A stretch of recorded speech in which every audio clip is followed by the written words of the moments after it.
Now about all of this, as well as some response on today's decision by former Senator Daschle. It comes from Democratic Senator Jack Reed of Rhode Island. He sits on the Appropriations Committee, and Republican Senator John Thune of South Dakota. He's one of several senators that offered a Republican alternative proposal today. And gentlemen, before we go to the stimulus package, I wanted to talk to you briefly about the decision of Senator Tom Daschle to remove himself as a nominee for HHS Secretary. Jack, Senator Reed, if he had decided to remain the nominee, do you think he could have prevailed?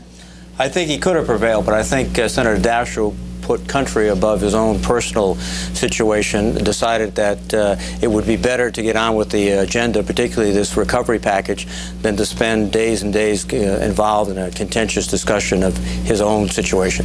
And Senator Thune, I guess saying you know him well would be an understatement. You fought a tough campaign against him and replaced him in the U.S. Senate. What was your reaction to today's decision? I think Jack said it well. Senator Daschle made a decision. We all respect that decision. It was a very unfortunate situation.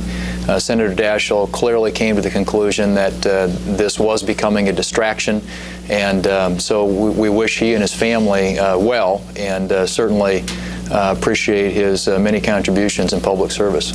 Now to the Senate debate over the stimulus package. Senator Reed, President Obama said today that the differences between the various proposals are, in his words, very modest. Are they? Well, they are modest. I think the overwhelming consensus on both sides of the aisle is that we need to have a recovery package that gets people back to work, that invests not just in the short run, but in the long run.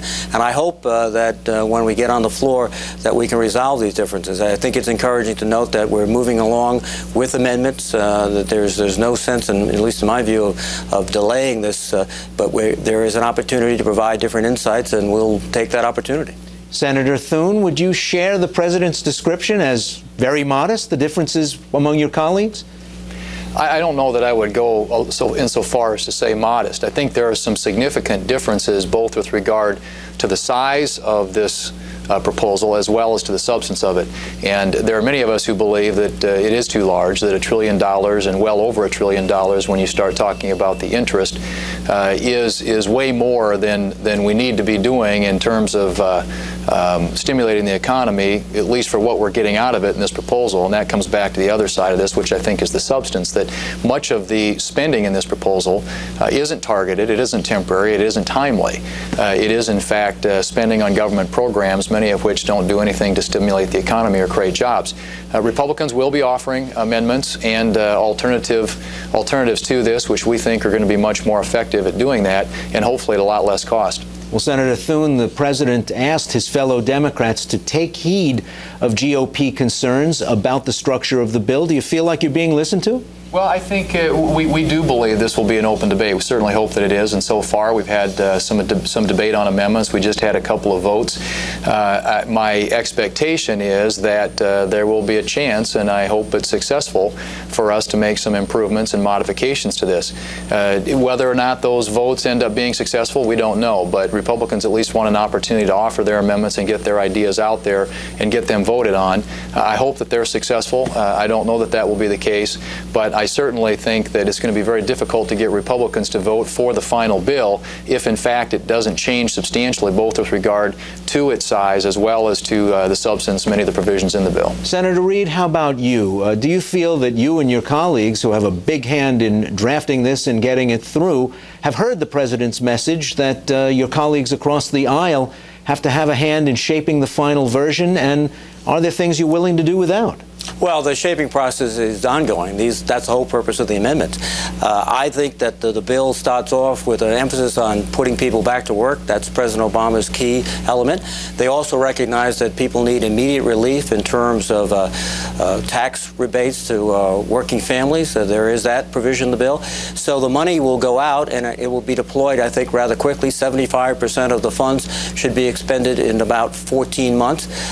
This is necessary because there's so many families that are desperate to get a job or to keep a job, And indeed, I think one of the amendments we tried to present today, and it failed, was to increase the spending on infrastructure, which is absolutely critical to put people to work.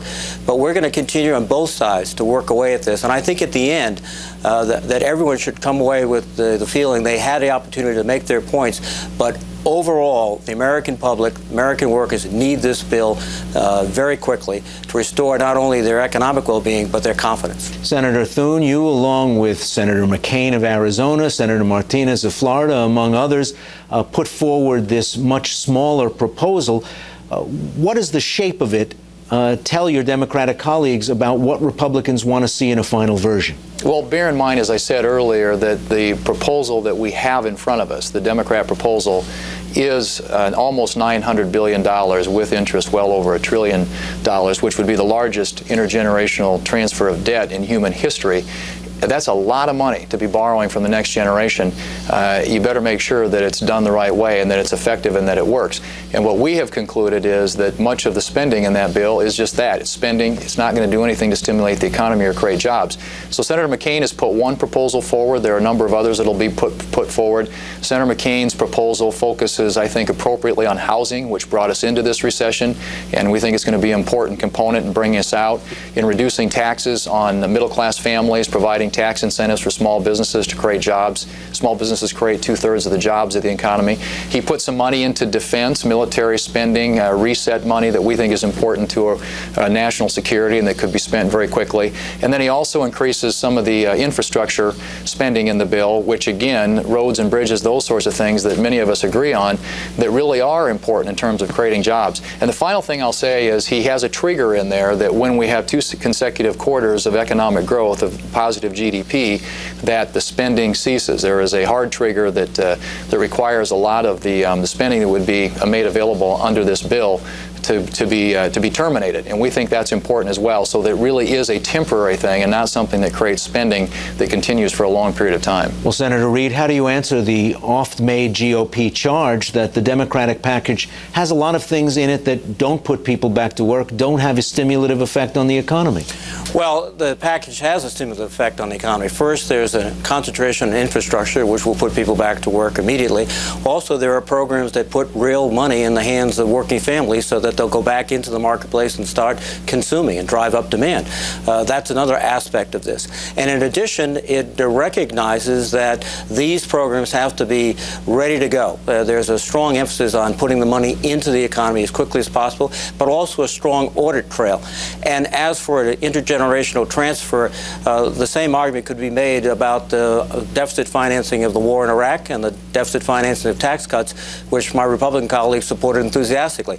This is a critical moment in which we have to not only put people back to work, but give them discretionary spending power to restore the economy, and also to ensure that we succeed in this effort, because in addition to the resources we put in the economy, we have to restore confidence. And I think the best way to do that is to come together on this bill, support President Obama's plan.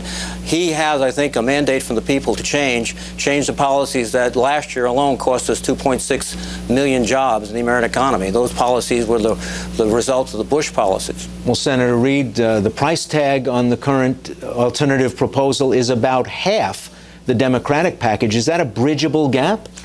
Well, I think what we do now has to be focused, and I think the President's plan is focused, and I think there has to be a certain amount of energy and for want of a better word, oomph behind the effort. I mean, we're in a very critical position. We are bleeding jobs.